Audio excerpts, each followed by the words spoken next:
Matapos lumusot sa Senado ang panukalang dagdagan ng ₱100 ang daily minimum wage, nangangamba ang Department of Labor and Employment na magmahal ang mga bilihin kapag naisabatas ito.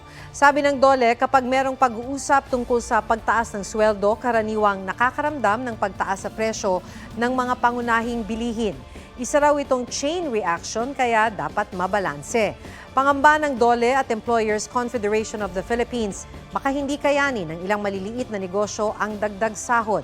Posible raw na humiling ng exemption sa wage hike ang mga negosyong hindi hihigit sa 10 ang empleyado o yung mga negosyong may kapital na ₱3 milyong pababa. Para sa Federation of Free Workers, nahuhuli na ang Pilipinas sa ibang bansa pagdating sa pasahod, kaya pinamamadali nila ang pagsasabatas ng panukala. Huwag magpahuli sa mga balitang dapat ninyong malaman. Mag-subscribe sa GMA Integrated News sa YouTube.